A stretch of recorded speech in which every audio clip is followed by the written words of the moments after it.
ဒီကိုရီးယားလုံးမဲ့ပင်လာပြကျွန်တော်ထုံးစံတိုင်းဘလုံးပွဲတစ်ဆက်ပေးနေ Jason Sport Channel မှာပြန်လည်ကျေးဇူးလိုက်ပါတယ်เนาะမနေ့ကကျွန်တော်ဒါနှစ်ပွဲပေးခဲ့တယ်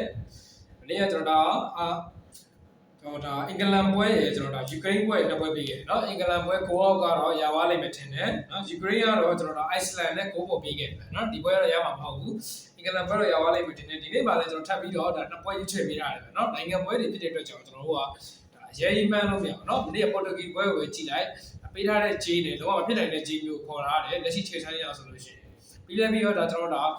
တို့ကိုကိုတကိုးတွေပဲဖြစ်ကုန်တယ်เนาะဒီနေ့လည်းထပ်ပြီးတော့ကျွန်တော်တို့နှစ်ပွဲရေးချယ်ပေးထားတယ်ပထမဆုံးပွဲကဒါကျွန်တော်ဂျာမနီနဲ့ဒါဆလိုဗက်ကီးယားရဲ့ပွဲစဉ်ဖြစ်တယ်เนาะဂျာမနီကကျွန်တော်တို့ဒါနောက်ဆုံးကပွဲကစားထားနေမှာ၄ပွဲနိုင်တပွဲရှုံးတယ်လောလောဆယ်ဒါအဆင့်1မှာရပ်တည်နေတယ်ဆလိုဗက်ကီးယားကလည်းဒါနောက်ဆုံးကပွဲကစားထားနေမှာ၄ပွဲနိုင်တပွဲရှုံးတယ်အဆင့်1မှာရပ်တည်နေတယ်เนาะနှစ်သိန်းလုံးကတော့ဒါရမှတ်2ရလက်2နဲ့ဒါအမှတ်2နဲ့အဆင့်1နဲ့2မှာပူးတွဲပြီးရပ်တည်နေတယ်အဲ့တော့ကျွန်တော်ဒါဒီနှစ်သိန်းလုံးကဒီပွဲမှာဒါမဖြစ်မနေတသိန်းကတော့ဒါနိုင်ငံရဲ့အခြေအနေမျိုးဖြစ်တယ်ဗျဒီနှစ်သိန်းလုံးကလည်းဒါရအိုစုတက်ဖို့အတွက်ဒါအဆင့်1ရဖို့အတွက်ဒါလူရမယ်အနေထားမျိုးဖြစ်တယ်ထက်တဲ့ဆုံမှု3ချိန်မှာဆိုလို့ရှိရင်ဒါဂျာမနီကဒါတစ်ချိန်နိုင်ထားပြီးတော့ဆလိုဗက်ကီးယားကဒါ2ချိန်နိုင်ထားတယ်เนาะပြဆုံပွဲပြန်ကြည့်မယ်ဆိုလို့ရှိရင်ဒါဂျာမနီကတော့မှဒါရေးနေနေတယ်เนาะတပွဲရှုံးထားသေးတယ်ဒီနေ့ပေါက်ကြေးကကျွန်တော်ဒါဂျာမနီကနေပြီးတော့ပြန်ပေါက်ထားတယ်ကြေးကဒါမဖြစ်မနေဒါနိုင်ငံရဲ့ပွဲဖြစ်တဲ့ကြောင့်ဂျာမနီကနေပြီးတော့ဒါနှလုံး45ပြားစာ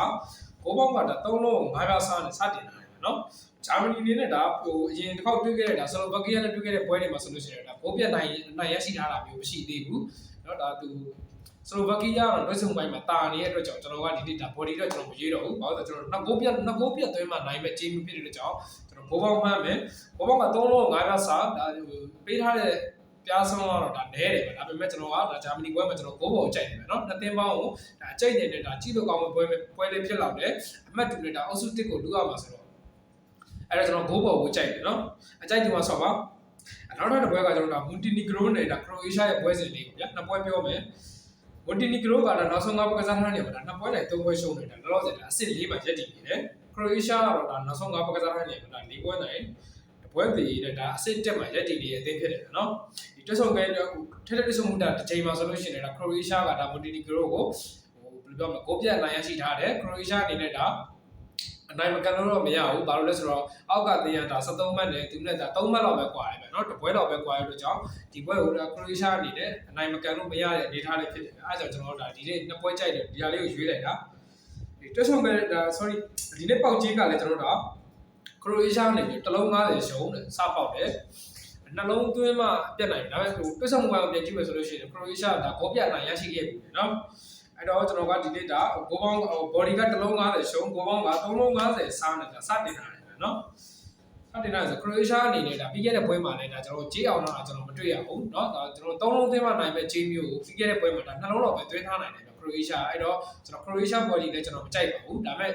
body ကစားတဲ့ဂျီကိုရီးယားခရိုအေးရှားပဲထိုင်လို့ကြံပြီးတယ်ကျွန်တော်ကဒီနေ့ဒါကိုပေါင်းမှန်းပဲဗျာเนาะကျွန်တော်ဒါခရိုအေးရှားနဲ့မွန်တီနီဂရိုပွဲကိုကျွန်တော်ကိုပေါင်းက3လုံး90စားဆိုတော့ကျွန်တော်ဘိုးအောက်ကိုကျွန်တော်ကိုကြိုက်တယ်เนาะ